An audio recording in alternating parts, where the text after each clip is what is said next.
Why do we still feel empty although our lives are going well? Hmm.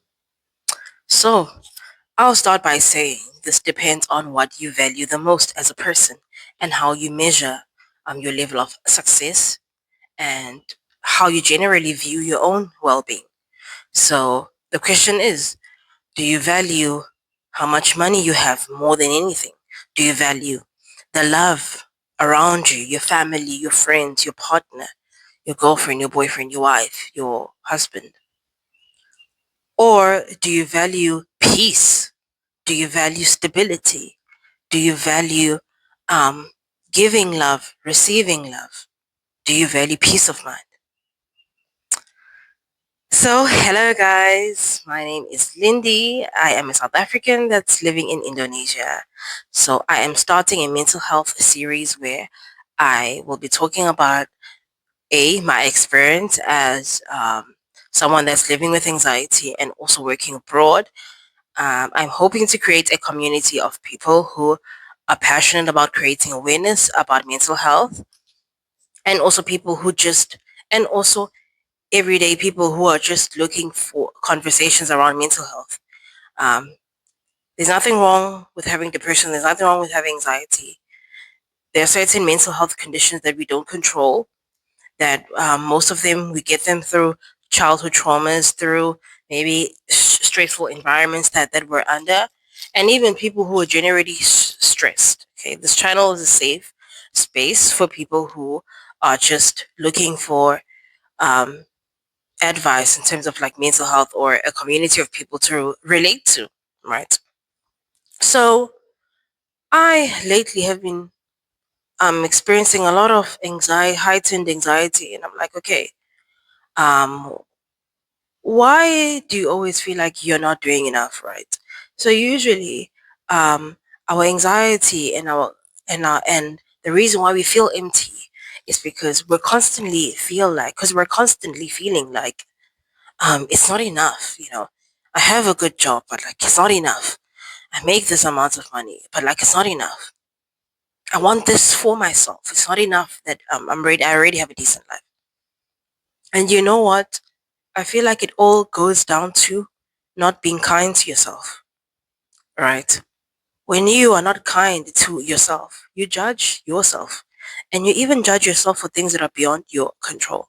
One of the things that my partner has been taught me is that, you know, if I really have no control over a situation, I don't stress myself about it. I don't give myself sleepless nights. And it really stuck with me because um, sometimes we tend to judge ourselves too harshly because of previous mistakes, and you now judge yourself based on mistakes and failures that were meant to build you. Because remember, our failures and mistakes were meant to build you. Like, for example, when I was in high school, I did mathematics and physical science with hopes that I will be in the healthcare industry.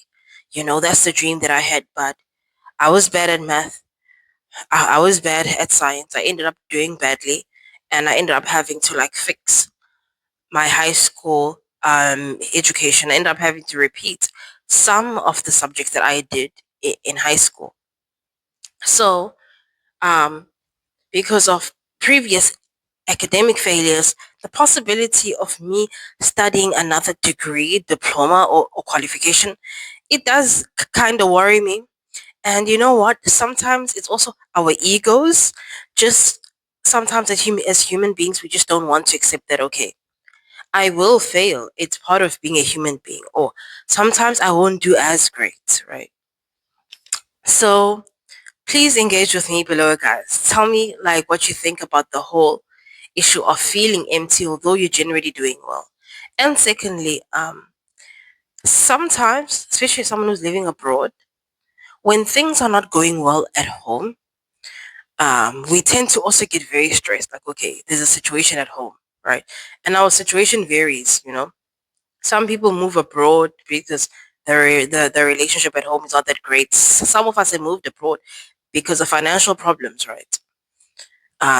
So we have to remember, for those of us that are stressed about things that are going on at home, we also have to remember that we can only do so much, and only so much is in our control, you know?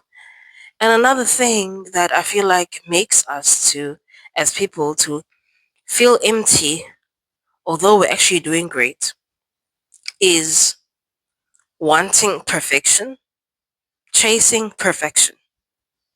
You want you want to have a life that has zero sadness, that has zero problems, struggling to not chase perfection is one of the things as well.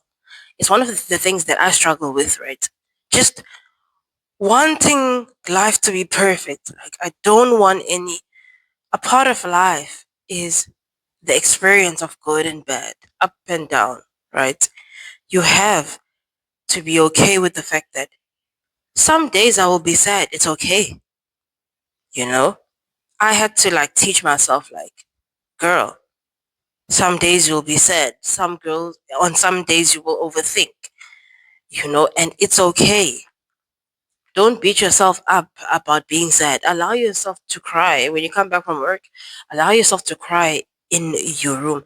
Allow yourself to feel the emotion like in the moment, right? So, yeah, that's all for today, you guys. Thank you so much for watching. I'll see you next time on episode 2 of the mental health series. So, thank you.